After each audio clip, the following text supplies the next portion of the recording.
மதுரைக்கு இன்றைக்கு ஒரு மிக முக்கியமான நாள்.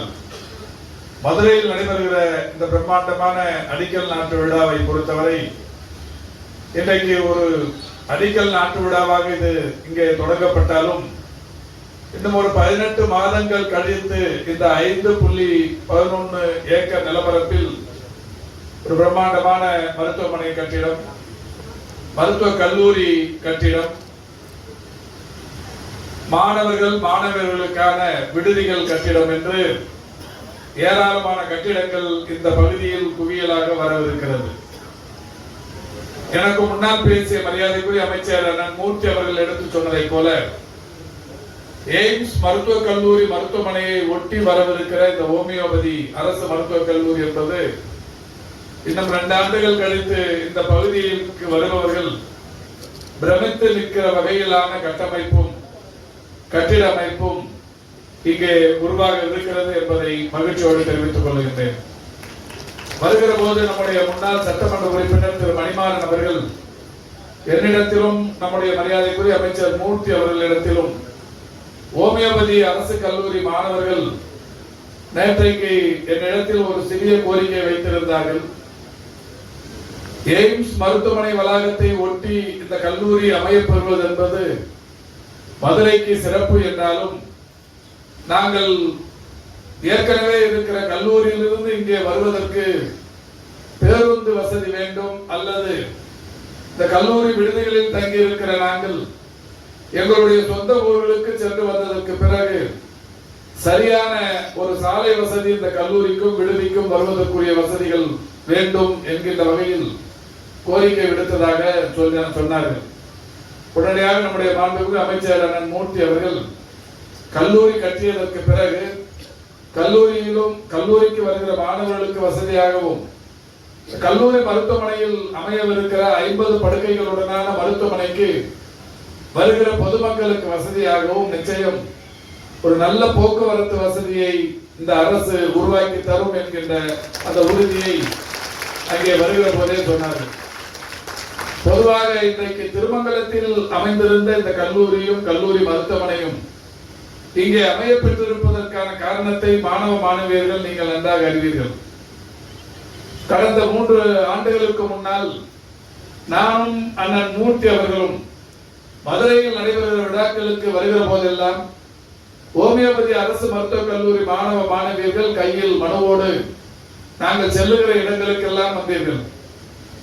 நீங்கள் வைத்த கோரிக்கை என்பது திருமங்கலத்தில் இருக்கிற அந்த கல்லூரி மருத்துவமனை ஒரு ஏரி பகுதியில், தாழ்வான பகுதியில் அமைந்திருக்கிறது. எனவே மழை நீர் புகுந்து மழை காலங்களில் முழுமையாய் இயங்க முடியாத நிலை ஏற்படுகிறது. அடிக்கடி மழை நீர் தேங்கி நின்ற காரணத்தினால் ஒரு குளத்திலே இந்த கட்டிடங்கள் அமைந்திருப்பதை போன்று இப்பொழுது மாறி இருக்கிறது. அதற்கான காரணம் 82ஆம் ஆண்டில் அங்கே வருகிற போது 82ஆம் ஆண்டில் தான் திருமங்கலத்தில் முதலில் இந்த கல்லூரியும் மருத்துவமனையும் வந்தது. அப்பொழுது வருகிற போது அது ஒரு ஏரி பகுதியாக இருந்திருக்கிறது, நீர்பிடிப்பு பகுதியாக இருந்திருக்கிறது. அப்பொழுதே இந்த கல்லூரியை அங்கு அமைத்திருக்கிறார்கள். இதில் யாருடைய தவறையோ அல்லது அரசியலாக்கவோ இதை நான் விரும்பவில்லை. என்றாலும் கல்லூரி அப்பொழுது அங்கே கட்டப்பட்டு விட்டது. கல்லூரி மதுரைக்கு தேவை. 75ஆம் ஆண்டு முத்தமிழறிஞர் கலைஞர் அவர்கள் முதலமைச்சராக இருந்த போதுதான் சென்னை கீழ்ப்பாக்கத்தில் இந்த கல்லூரியை கட்டி தமிழ்நாட்டில் ஒரு ஹோமியோபதி கல்லூரியை உருவாக்கியவர் முத்தமிழறிஞர் கலைஞர் அவர்கள். கீழ்ப்பாக்கத்தில் அமைந்திருந்த அந்த கல்லூரி 82ஆம் ஆண்டு மதுரைக்கு வர வேண்டும் என்கின்ற கோரிக்கை வலுப்பெற்று மதுரைக்கு வந்தது. என்றாலும் இது போன்ற ஒரு மேடான பகுதியில் அன்றைக்கு மதுரைக்கு வந்திருந்தால் மகிழ்ச்சி. ஆனால் ஒரு ஏரி பகுதியில், நீர்பிடிப்பு பகுதியில் அன்றைக்கு இந்த கல்லூரி கட்டப்பட்டு விட்ட காரணத்தினால் பிறகு அது பெரிய அளவில் அந்த மாணவர்கள் அந்த பாதிப்பை தொடர்ந்து சந்தித்து வந்திருக்கிறார்கள். கடந்த 4 ஆண்டுகளுக்கு முன்னால் இந்த அரசு அமையப்பட்டவுடன் நாங்கள் பல்வேறு நிகழ்ச்சிகளுக்காக இங்கே வந்த நேரத்தில் மாணவர்களும் அங்கே பணியாற்றுகிற மருத்துவர்களும் என் முதல்வரும் கூட வைத்த கோரிக்கை உடனடியாக இந்த கல்லூரியை இங்கிருந்து இடமாற்றம் செய்திட வேண்டும் என்று சொன்னார்கள். நானும் நம்முடைய அண்ணன் மூர்த்தி அவர்களும் மாவட்ட ஆட்சித்தலைவர்களுக்கு, அப்பொழுது இருந்த மாவட்ட ஆட்சித்தலைவர், அவருக்கு பின்னால் வந்த இன்னொரு மாவட்ட ஆட்சித்தலைவர் என்று 2 மாவட்ட ஆட்சித்தலைவர்களுக்கு தொடர்ச்சியாக இந்த கல்லூரி வேறொரு இடத்தில் அமைவதற்கு தகுதியான இடத்தை பார்க்க வேண்டும் என்று தொடர்ந்து சொல்லி அந்த வகையில் இங்கே தொப்பூரில் அமைந்திருக்கிற எய்ம்ஸ் மருத்துவக் கல்லூரி மருத்துவமனையை ஒட்டி ஒரு காலி இடம் இருக்கிறது, அங்கே போனால் நன்றாக இருக்கும் என்று மாவட்ட ஆட்சி நிர்வாகத்தின் சார்பில் சொல்லப்பட்டதற்கு பிறகு நானும் அண்ணன் மூர்த்தி அவர்களும் திரு மணிமாறன் போன்றவர்களும் இந்த இடத்திற்கு வந்து ஒரு 5 ஏக்கர் நிலத்தை அளந்தெடுத்து இதை இந்த இடத்தில் கட்டினால் நன்றாக இருக்கும். எய்ம்ஸ் மருத்துவமனை என்பது வரலாற்று சிறப்புமிக்க ஒரு கட்டிட அமைப்பாக மருத்துவமனையாக வரவிருக்கிறது. அதை ஒட்டி ஒரு ஹோமியோபதி கல்லூரி வருவது என்பது இந்திய அளவில் ஹோமியோபதிக்கான ஒரு கவனத்தை ஈர்க்கும் செயலாக இருக்கும். எனவே இங்கே அமைந்தால் நன்றாக இருக்கும் என்று கருதி இங்கே அந்த இடத்தை தேர்வு செய்தோம். உண்மையில் இது இப்போது பார்ப்பதற்கு ஒரு கட்டாந்தரையில் விழா நடைபெறுகிறது. இப்போது எளிமையாக இது தெரியலாம். நிச்சயம் 2 ஆண்டுகள் கழித்து இந்த கல்லூரியும் முடிவுற்று அதற்குள்ளாக எய்ம்ஸ் மருத்துவக் கல்லூரி மருத்துவமனையில் பணிகளும் முடிவுற்று இந்த பகுதி என்பது இந்திய அளவிலான கவனத்தை பெறும் பகுதியாக இந்த பகுதி இருக்கவிருக்கிறது. எனவே மாணவியர்கள் கவலைப்பட தேவையில்லை. உங்களுக்கான விடுதி வசதிகள் தனித்தனியே, மாணவர்களுக்கும் விடுதி, மாணவியர்களுக்கும் விடுதி, அதே போல் கல்லூரி வகுப்பறைகளோடு கல்லூரி, மருத்துவமனை 50 படுக்கைகளுடனான மருத்துவமனை, இது மிக சிறப்பாக இங்கே அமையவிருக்கிறது. இதற்கான திட்ட மதிப்பீடு 70 கோடி. 70 கோடி ரூபாய் செலவில் இன்றைக்கு இந்த பணியினை தொடங்கி வைத்திருக்கிறோம். மாண்புமிகு அமைச்சர் 73 கோடி என்றார். எனக்கு ஒரு சந்தேகம், நம்முடைய ஆணையரிடத்தில் 70 73 என்று கேட்டேன். அவர் சொன்னார் இல்லைங்க 70. அப்ப நான் அவங்க கையில சொன்னேன், இன்னைக்கு தொடங்குறது 70, நாளைக்கு இந்த கல்லூரி வந்ததற்கு பிறகு சாலை வசதி, பேருந்து வசதி இதெல்லாம் அமைச்சர் அவர்கள் இன்னொரு 3 கோடி செலவில் அவராகவோ அல்லது துறைகளின் சார்பிலோ நாடாளுமன்ற மாநிலங்களவையின் உறுப்பினர்களுடைய உதவியாலோ அதை பெற்றுத் தருவதற்கு ஏற்பாடு செய்து அவர் மூலையில் அதை ஏற்றி வைத்துக் கொண்டார். அதனால்தான் 73 கோடியாக இன்றைக்கு அதை சொல்லியிருக்கிறார் என்று சொல்லியிருக்கிறேன். நிச்சயம் கல்லூரி கட்டி முடிக்கப்பட்டு இந்த மருத்துவமனையும் கல்லூரியும் பயன்பாட்டுக்கு வருகிற போது இந்த மாணவர்கள் கேட்ட எல்லா வசதிகளும் கல்லூரிக்கு கண்டிப்பாக வரும் என்பதை நானுமே உறுதியோடு தெரிவித்துக் கொள்ள கடமைப்பட்டிருக்கின்றேன். மரியாதைக்குரிய ஆணையர் அவர்கள் இங்கே பேசும்போது சொன்னார்கள், இந்தியாவில் ஆயுஷ் என்பதற்கு ஒரு அமைச்சகம் இருக்கிறது. மக்கள் நல்வாழ்வுத்துறை என்று ஒரு அமைச்சகம் இருப்பதை போலவே ஆயுஷுக்கும் ஒரு அமைச்சகம் இருக்கிறது. ஆயுஷ் அமைச்சகம் இந்தியா முழுமைக்கும் தான். ஹோமியோபதி, சித்தா, ஆயுர்வேதா, யுனானி, யோகா இதெல்லாம் கலந்ததுதான் இந்த ஆயுஷ் என்பது. ஏ என்றால் ஆயுர்வேதம், ஒய் என்றால் ஹோமியோபதி, யு என்றால் யுனானி, எஸ் என்றால் சித்தா, எச் என்றால் ஹோமியோபதி என்கின்ற வகையில் யோகா, ஒய் என்றால் யோகா, எச் என்றால் ஹோமியோபதி என்று ஆயுஷுக்கான அந்த பெயரே இந்த 5 எழுத்துக்களில் வந்ததுதான். எனவே இதை கூட உங்களுக்கு ஒரு செய்தி தெரியும் என்று கருதுகிறேன். மேடையில் இருப்பவர்களுக்கு இந்த அரசு வந்த உடனே ஆயுஷில் இருக்கிற எஸ்ஐ எடுத்து ஒரு வேறொரு அதாவது ஒரு வங்காள நாட்டின் மருத்துவத்தை சௌரிபாவா ஒரு பேர்ல இந்த எஸ்ஐ எடுத்துட்டு சித்தாவுக்கு பதிலாக சௌரிபாவை சேர்த்துட்டாங்க. இந்த தகவல் தெரிஞ்ச உடனே நான் மாண்புமிகு தமிழ்நாட்டின் முதலமைச்சர் அவரிடத்தில், சித்தா என்பது தமிழர்களின் பாரம்பரியமிக்க மருத்துவம், அப்போதுதான் சித்த மருத்துவர்களும் கூட ஒரு கோரிக்கை வைத்தார்கள். பாரம்பரிய சித்த மருத்துவர்களுக்கு தமிழ்நாட்டில் 1000 ரூபாய் மட்டுமே உதவித்தொகை, மாதந்தோறுமான உதவித்தொகை வழங்கப்பட்டு வருகிறது. அதை அதிகரித்து தர வேண்டும் என்கின்ற கோரிக்கை வைக்கப்பட்டது. மாண்புமிகு முதல்வரிடத்தில் அந்த கோரிக்கை எடுத்து சொன்னவுடன் முதல்வர் அவர்கள் 1000-ஐ 3000-ஆக உயர்த்தி தந்து இன்றைக்கு பாரம்பரியமான சித்த மருத்துவர்களுக்கு இன்றைக்கு 3000 ரூபாய் வழங்கி கொண்டிருக்கிறோம். எனவே சித்த மருத்துவத்தின் முக்கியத்துவத்தை தமிழ்நாடு உணர்ந்திருக்கிறது, தமிழர்கள் உணர்ந்திருக்கிறார்கள். எனவே இந்த நிலையில் ஒன்றிய அரசின் ஆயுஷ் அமைச்சகம் சௌரிபாவை சேர்த்து எஸ்ஐ எடுத்து விட்டார்கள். சித்தா என்கின்ற அந்த எஸ்ஐ எடுத்து சௌரிபா எஸ்ஐ நுழைத்து விட்டார்கள். உடனடியாக நான் சம்பந்தப்பட்ட அமைச்சருக்கு மக்கள் நல்வாழ்வுத்துறையின் சார்பில் ஒரு கடிதத்தை எழுதி சித்த மருத்துவத்தின் முக்கியத்துவத்தை உணர்த்துகிற வகையிலான அந்த கடிதத்தை எழுதணும். உடனடியாக ஒன்றிய அரசு அந்த எஸ்ஸும் இருக்கட்டும் இந்த எஸ்ஸும் இருக்கட்டும் என்று இப்பொழுது ஆயுஷை ஆயுஷ் என்று நீக்கி இருக்கிறார். எது எப்படியோ சித்தா அதிலே இருக்கிறது என்பது மகிழ்ச்சி. அந்த வகையில் தான் நம்முடைய ஆணையர் சொன்னார், ஆயுஷ் என்று சொல்லப்படுகிற இந்த 5 எழுத்துக்களுக்குரிய மருத்துவக் கல்லூரிகள் இந்தியாவில் எந்த மாநிலத்திலும் ஆயுஷுக்கென்று ஒன்றிய அரசின் சார்பில் ஒரு அமைச்சகமே இருந்தாலும் கூட 36 மாநிலங்கள் இருக்கிறது. 36 மாநிலத்தில் முத்தமிழறிஞர் கலைஞர்கள் ஆட்சியில் இருந்த போதுதான் சித்த மருத்துவ கல்லூரிகள், ஹோமியோபதி மருத்துவக் கல்லூரி, ஆயுர்வேத மருத்துவக் கல்லூரி, யோகாவுக்கு என்று தனி கல்லூரி என்று இந்த 5 எல்லாவற்றிற்குமான கல்லூரிகள் தமிழ்நாட்டில் மட்டுமே அமையப்பட்டிருக்கிறது. இந்தியாவில் வேறு எந்த மாநிலத்திலும் இல்லை. ஆயுர்வேதத்திற்கு ஒரு கல்லூரி இருக்கிறது, அது கோட்டக்கல் நம்முடைய நாகர்கோவில் பகுதியிலே அந்த கல்லூரி அமையப்பட்டிருக்கிறது. யோகாவுக்கு என்று 2 கல்லூரிகள் இருக்கிறது. ஒன்று அமைந்த கரையிலும் அண்ணா சித்த மருத்துவமனை வளாகத்திலும் செங்கல்பட்டிலும். அதே போல் யுனானிக்கு என்று ஒரு மருத்துவக் கல்லூரி இருக்கிறது அண்ணாநகர் சித்த மருத்துவக் கல்லூரி வளாகத்தில். ஹோமியோபதிக்கு என்று ஒரு கல்லூரி இங்கே இருந்தது, இப்பொழுது மீண்டும் அது உயிர்ப்பிக்கப்பட்டிருக்கிறது. அதே போல் இன்றைக்கு சித்த மருத்துவத்திற்கும் ஆயுர்வேதத்திற்கும் யோகாவுக்கும் யுனானிக்கும் ஹோமியோபதிக்கும் கல்லூரிகள் முழுமையாக இருப்பது என்பது தமிழ்நாட்டில் மட்டும்தான். அந்த வகையில் ஹோமியோபதிக்கு என்று இருக்கிற ஒரே கல்லூரி இந்த கல்லூரி இந்த மதுரையில் அமைப்பதை நாங்கள் பெருமையாக கருதுகிறோம். எப்படி ஒரு 82ஆம் ஆண்டு 75ஆம் ஆண்டு சென்னையில் தொடங்கப்பட்ட கல்லூரி மதுரைக்கு கொண்டு வரப்பட்ட ஆண்டு மதுரை மக்களுக்கு அது நீர்பிடிப்பு பகுதியில் அமைந்தாலும் ஹோமியோபதி கல்லூரி மதுரையில் அமைந்தது என்கின்ற மகிழ்ச்சி இருக்கும். அதை விட கூடுதல் மகிழ்ச்சி இப்பொழுது எய்ம்ஸ் மருத்துவமனை வளாகத்தில் அதை ஒட்டி ஹோமியோபதி கல்லூரியை முத்துவேல் கருணாநிதி ஸ்டாலின் அமைத்து தந்திருக்கிறார் என்கின்ற ஒரு மகிழ்ச்சி, மன நிறைவு மக்களுக்கு நிச்சயம் இருக்கும் என்று நான் கருதுகின்றேன். இந்த ஆயுஷ் அமைச்சகத்தின் ஆயுஷை பொறுத்தவரை இங்கே மரியாதைக்குரிய அமைச்சர் அவர்களும் நம்முடைய மணிமாறன் அவர்களும் கூட வரும்போது சொல்லி வந்தார்கள்.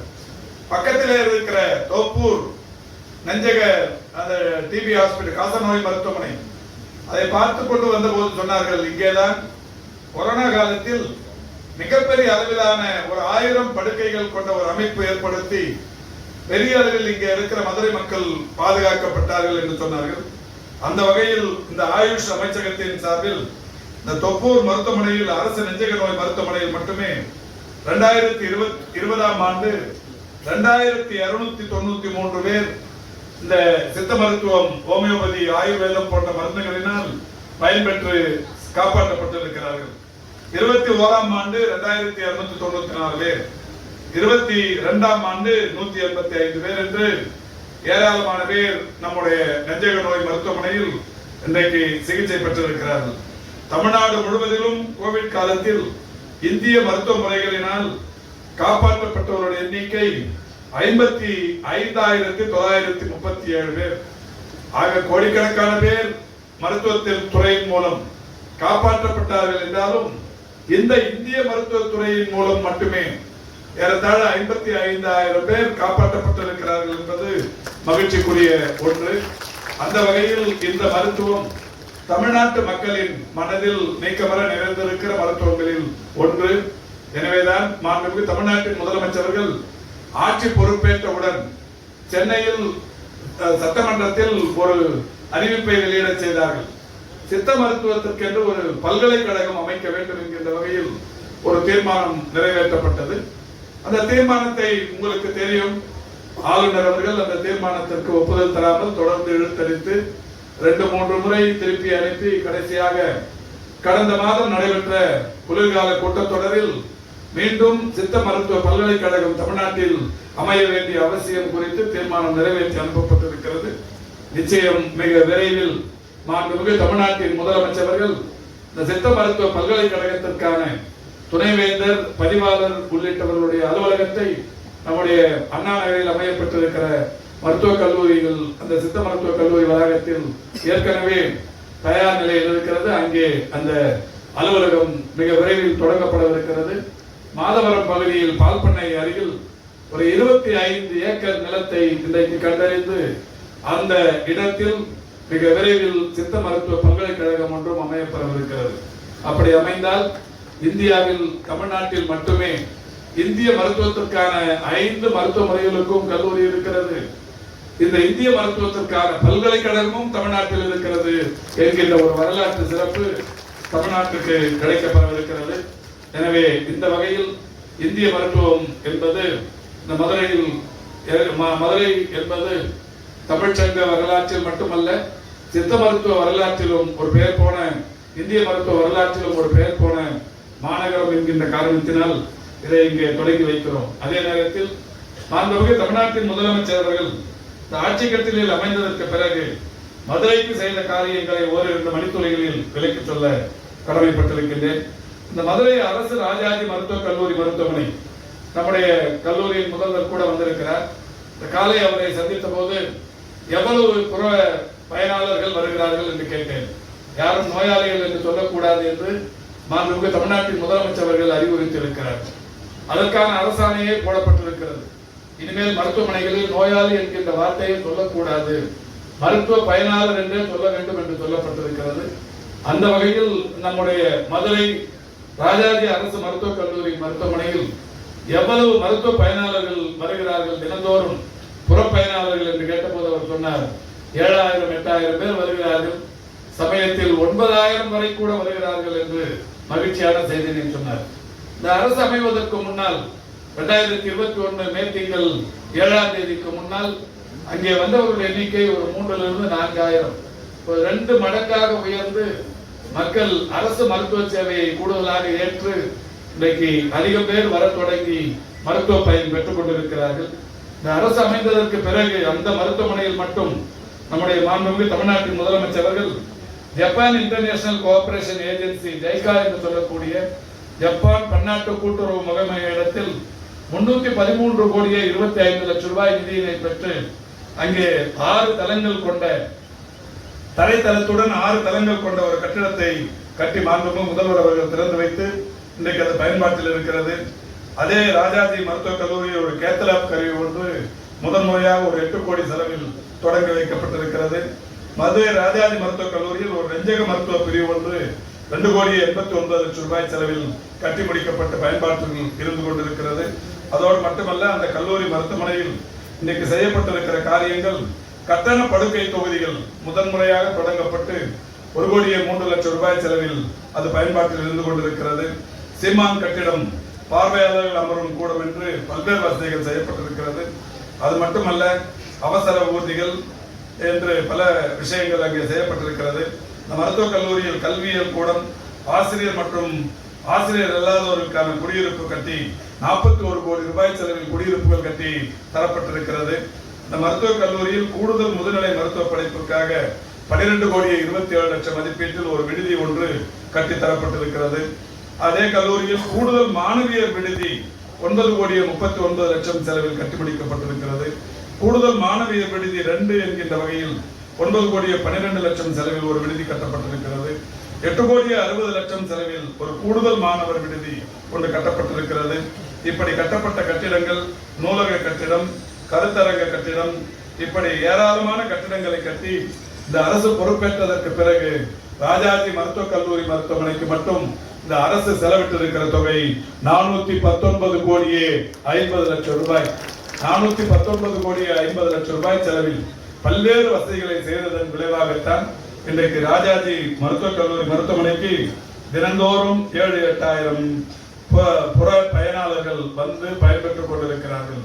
அந்த மருத்துவமனையில் இன்று பிற்பகலிலும் கூட நாங்கள் இன்னொரு கூடுதல் மருத்துவ சேவையை, அதாவது டெக்ஸா ஸ்கேன் என்கின்ற ஒரு மருத்துவ கருவி ஒன்றை அங்கே தொடங்கி வைக்கவிருக்கிறோம் என்பதை மகிழ்ச்சியோடு எடுத்து கூறி, இந்த மருத்துவக் கல்லூரி மருத்துவமனையை இங்கே தொடங்கி வைப்பதில் நாங்கள் பெருமை அடைகிறோம். பக்கத்தில் எய்ம்ஸ் கட்டுமான பணிகள் நடைபெற்றுக் கொண்டிருக்கிறது. உங்களுக்கு எல்லாம் நன்றாக தெரியும், இந்த அரசு பொறுப்பேற்று ஒரு 2 ஆண்டு காலம் 21-22 வரை எந்த பணியும் இங்கே மேற்கொள்ளப்படவில்லை. அந்த நேரத்தில் தான் மாண்புமிகு தமிழ்நாட்டின் முதலமைச்சர் அவர்கள் சொன்னார்கள், டெல்லிக்கு நாம் செல்லுகிற போதெல்லாம் கோரிக்கை வைத்து வந்தோம், ஆனால் காரியம் நடக்கவில்லை. நேரடியாக நீங்களே ஜப்பானில் குறிப்பாக டோக்கியோவில் இருக்கிற ஜைகா நிறுவனத்தை நேரில் அணுகி ஒன்றிய அரசு கேட்டிருக்கிற கடன் தொகையை விடுவிப்பதற்கு கோரிக்கை வையுங்கள் என்று சொன்னார்கள். அந்த வகையில் மாண்புமிகு முதலமைச்சருடைய கோரிக்கை ஏற்று நானும் நம்முடைய துறையின் செயலாளரும் பல்வேறு அரசு அலுவலர்களும் ஜப்பானுக்கு சென்று டோக்கியோவுக்கு சென்று அங்கே இருக்கிற ஜைகா நிறுவனத்தின் துணைத் தலைவர் உள்ளிட்ட உயர் அலுவலர்களோடு ஒரு நாள் முழுக்க பேசினோம். பேசும்போது ஒன்றிய அரசின் இந்த எய்ம்ஸ் மருத்துவமனை அலுவலரும் வந்திருந்தார். அவரிடத்தில் நாம் வைத்த கோரிக்கை, மதுரையில் எய்ம்ஸ் மருத்துவமனை வர வேண்டும் என்பது மதுரை மக்களின் கோரிக்கை. அது 240 ஏக்கரை அரசாங்கம் தந்து சுற்றுச்சுவரை மட்டும் கட்டிய நிலையில் இருந்து பாதுகாக்கப்பட்டுக் கொண்டிருக்கிறது. எனவே அங்கே அந்த மருத்துவமனை வந்தே தீர வேண்டும் என்கின்ற வகையிலான அந்த கோரிக்கை வைத்து அவர்களும் கோரிக்கை ஏற்று 2028க்குள் உங்களுக்கு அந்த கல்லூரி மருத்துவமனை அங்கே வருவதற்குரிய கல்லூரியும் மருத்துவமனையும் வருவதற்குரிய நடவடிக்கை நாங்கள் எடுப்போம் என்று சொல்லி அந்த வகையில் இன்றைக்கு அந்த கட்டுமான பணிகள் நடைபெற்றுக் கொண்டிருக்கிறது. ஒன்றிய அரசாங்கம் இந்த கல்லூரியை எய்ம்ஸ் கல்லூரிக்கு வர வேண்டும் என்றால் இந்த கல்லூரிக்கான பூர்வாங்க பணிகளை நாம் உடனடியாக தொடங்கிட வேண்டும் என்று சொல்லி 2022 அதற்கான மாணவர்கள் ஒரு 50 மாணவர்கள் ஆண்டுதோறும் மாணவர்களையும் நாம் சேர்த்து ராமநாதபுரம் அரசு மருத்துவக் கல்லூரி மருத்துவமனையில் படிக்க வைத்துக் கொண்டிருக்கிறோம். இந்த எய்ம்ஸ் கல்லூரி மருத்துவமனையில் படிக்க வேண்டிய மாணவர்களை ராமநாதபுரம் கல்லூரி மருத்துவமனையில் படிக்க வைத்துக் கொண்டிருக்கிறோம்.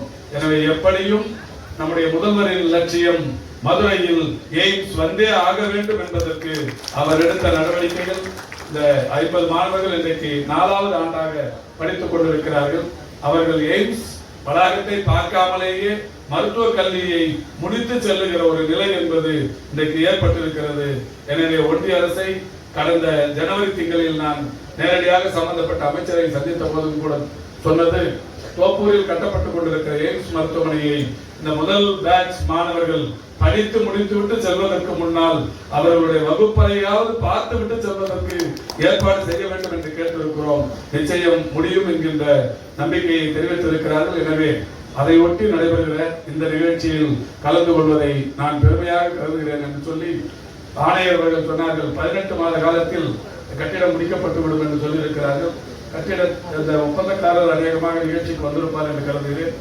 18 மாத காலம் உங்களுக்கான அந்த கால அவகாசம் தரப்பட்டிருக்கிறது. இன்றிலிருந்து 18 மாத காலத்தை குறித்துக் கொள்ளுங்கள். டெய்லி ஷெட்யூல் போடுங்க. இன்னைக்கு பேஸ்மெண்ட் எடுக்கிறோம், நாளைக்கு ரூப் போடுறோம். அந்த மாதிரி ஒவ்வொன்றுத்துக்காக ஷெட்யூலை போட்டு ரூஃப்க்கு கியூரிங் நாள் எத்தனை நாள், அதுக்கப்புறம் அடுத்த ஃப்ளோர் எப்போ, அதுக்கப்புறம் பிளாஸ்டரிங் எப்போ, இது மாதிரி ஒவ்வொன்றுத்துக்குமா ஷெட்யூல் போட்டு 18வது மாதம் கல்லூரி இங்கே வருவதற்குரிய நடவடிக்கையை ஒப்பந்தக்காரரும் எடுக்க வேண்டும். ஒப்பந்தத்தை கண்காணிக்கிற பொதுப்பணித்துறை அலுவலர்களும் அதை செய்ய வேண்டும் என்று சொல்லி சிறப்பான வாய்ப்புக்கு நன்றி கூறி விடுகிறேன். நன்றி, வணக்கம்.